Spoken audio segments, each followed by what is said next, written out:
আরে ভাই তোরাই তো সন্ত্রাস, তোরাই তো লুচ্চ, তোরাই তো ধর্ষণকারী দেখতেছি।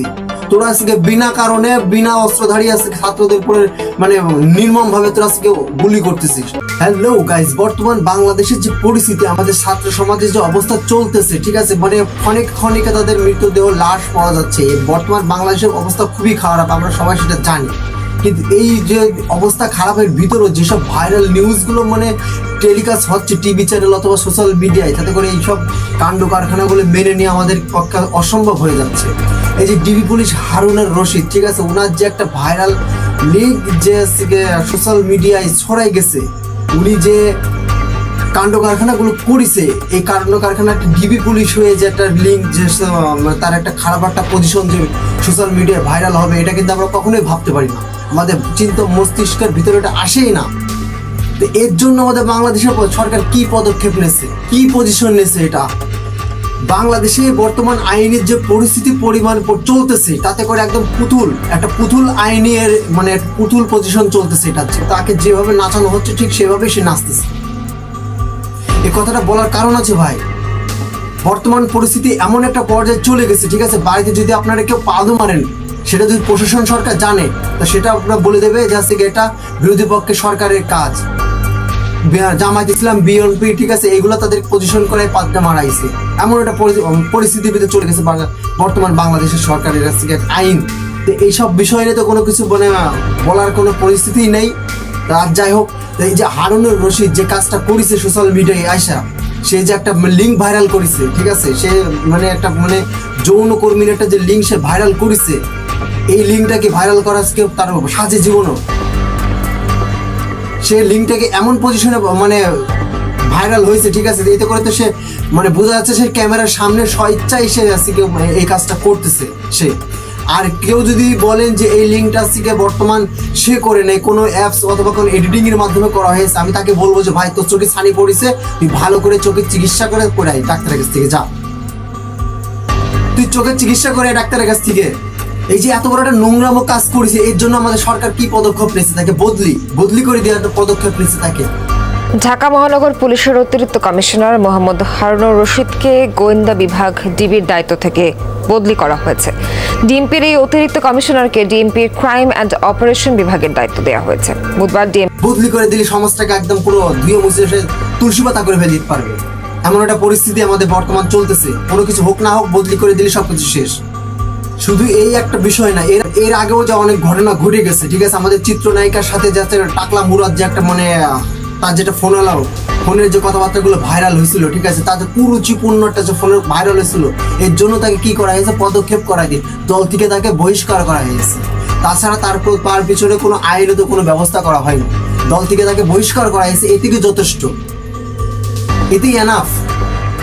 একটা যৌন উত্তেজিত একটা মেয়েকে একটা যৌনকর্মীর জন্য একটা মানে আহ্বান করানো, এটাকে তো ধর্ষণের পরিচয় যায় না, এটাকে ধর্ষণ বলা হয় না এটাকে। ভাই হারুনুর রশিদ যে এই কাজটা যে বাংলাদেশের প্রথম করতেছে একটা মানে আইনজীবী লোক হয়ে, এটা কিন্তু সঠিক নয়। এর আগেও কিন্তু অনেক কাজ হয়ে গেছে আমাদের বাংলাদেশের বর্তমান। এ তো আজকে পুলিশি প্রশাসনের লোক, এমপি পর্যন্ত এইসব মানে কুরুচি সংস্কার কাজ করেছে, এমপি পর্যন্ত। এই যে বাংলাদেশের চিত্রনায়িকার সাথে যে আজকে টাকলা মুরাদ যে একটা ফোন আলাপের যে ভিডিও মানে অডিও ভাইরাল হয়েছিল, এর জন্য টাকলা মুরাদকে কি করা হয়েছে, তার এমপি পদের থেকে তাকে বহিষ্কার করা হয়েছে। এতেই এনাফ, সে দেশ থেকে চলে গেছে, এতেই এনাফ, ঠিক আছে। তার জন্য যে একটা আচ্ছা, এটা কি কোনো মানে ধর্ষণের পর্যায়ে যায়? একটা মেয়েকে যারা আজকে কুরুচিপূর্ণ কথাবার্তা বলা, কি তাকে আজকে যৌনকর্মীর জন্য তাকে আহ্বান করানো, কি রাজি করানো, জোর করে যাই হোক, এটা কি ধর্ষণের পর্যায়ে যায় না? এটা কি ধর্ষণ বলা হয় না এটাকে? আমার তো মনে হয় এটাকে এক প্রকার ধর্ষণ বলা হয়। এক ধর্ষণকারীকেও ধর্ষণ যে করে, সে তো মনে করে সে তো এক দোষী, ঠিক আছে, আর ধর্ষণের জন্য যে আহ্বান করে সেও তো সমান দোষী। তার জন্য আমাদের সরকার কি আইনিত ব্যবস্থা নিয়েছিল, তাকে দল থেকে বহিষ্কার করে তাকে ছেড়ে দেওয়া হয়েছে। আর তার জন্য যে একটা শাস্তিমূলক যে একটা অপরাধমূলক যে একটা মানে ব্যবস্থা, সেটা কিন্তু কোনো কিছুই নেওয়া হয়নি। আর অন্য দল থেকে যদি করা হতো, এটা আমি কোনো দল বিষয়ে আমি কোনো দল করি না, প্লাস আমি কোনো দলকে নাম কথা বলতে চাই না, কিন্তু কথাগুলো চলে আসতেছে। এটা যদি অন্য দল করতো, অথবা এটা যদি আছে কি আমাদের সাধারণ পাবলিকটা বিষয়টা যদি করতো, তাকে জেল হাজতে ভৈরা তার পেছনে বাঁশ ঢুকায়, ঠিক আছে, একদম পুরো 64 জেলার মাঝখানে খাড়া করে রাখে দিতে পারে, তার ফাঁসি হয়েছে তো কিনা উপরওয়ালা সেই যা। আর সে একটা এমপি হয়ে তাকে ছাড় পেয়ে গেছে। এখানে কিন্তু বোঝা যাচ্ছে জিনিসটা যে জোর যার মূল্য তার ভাই, ঠিক আছে, যার জোর আছে তার সবকিছুই আছে। সে আইন কোর্ট কাছারি যা বলুন এখানে তার কাছে কোনো কিছুই না। তোমার এই ধরনের আচরণকে আমি তীব্র নিন্দা করছি। তুমি অত্যন্ত মেধাবী ছাত্র ছিলে, ইংল্যান্ডে গিয়ে তুমি লেখাপড়া করেছো, মাস্টার্স করেছো, ইঞ্জিনিয়ারিংয়ে এশিয়ানদের মধ্যে তুমি ফার্স্ট হয়েছো, ইউ আর্ন এ লট, টাকা পয়সা বহুত কামাইছো, কিন্তু মান ইজ্জত কামাইতে পারো নাই, মিথ্যক বানাইছো, ধোঁকাবাজ প্রতারক বানাইছো। তোমার এই আচরণকে আমি তীব্র নিন্দা করছি, তোমার এই আচরণকে আমি ঘৃণা করি। আই এম সরি, পাবলিকে এসে আমি বলতে চাই নাই। মানিকের কাছে এই কথা শোনার পর এর আগে কেউ আমাকে বলেন মামলা দিয়েছে আপন ভাইয়ের নামে। তোমাদেরকে ইংল্যান্ডে পাঠানো হয়েছে কেন? ইংল্যান্ডে গেলে মানুষ ভদ্র হয়, সভ্য হয় শুনি, বাট আমার সেই বিশ্বাসে তোমরা আজ আমার বিশ্বাসকে ভেঙে দিয়েছে। আপনি আঙ্কেল ওকে যাচ্ছি গিয়ে এই কার্যক্রমের জন্য তোকে যে ঘৃণা করতেছেন, মানলাম বিষয়টা, আপনি ওকে ঘৃণা করতেছেন, ঠিক আছে, ওর বিষয়ে আপনার পছন্দ হয়নি, মানলাম। ও একটা ভালো ছাত্র ছিল, সেটাও আমি মানলাম। আরে ভাই, যার কাছে, ঠিক আছে, যার মাথার ভিতরে যে কলমের দু কলমের আছে জ্ঞান থাকে, কুক জ্ঞান, ঠিক আছে, আমি সুখ জ্ঞান আলাদা আমি কিচ্ছু বলবো না, দুই কলমের যা কুক জ্ঞান মাথার ভিতরে ব্রেনের মধ্যে ঢুকানো থাকে, তারা এইসব টেকনিক গুলোই হচ্ছে কি তারা ভালো করে বুঝবে, তারা এগুলো করার সাহস পাবে।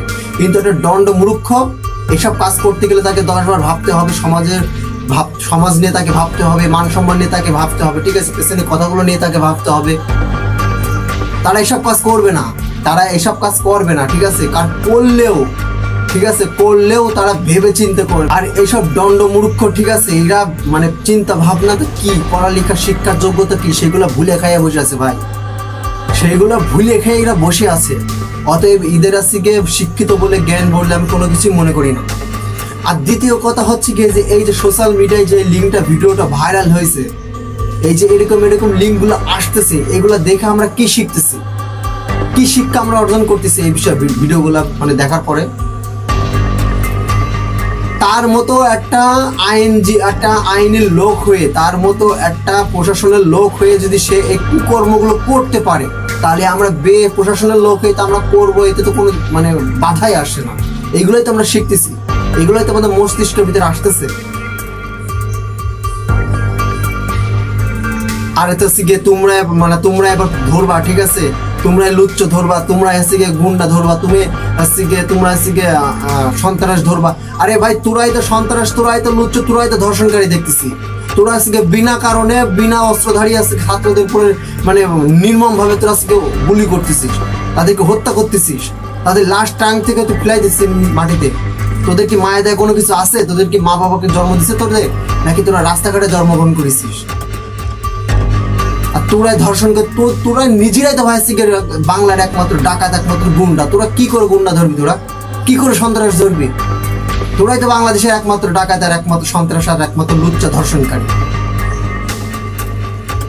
তোদের লিঙ্কগুলো যদি এইভাবে ভাইরাল হয়, তাহলে তো আমাদের লিঙ্ক তো ভাইরাল হবে, 1-2 ব্যাপার।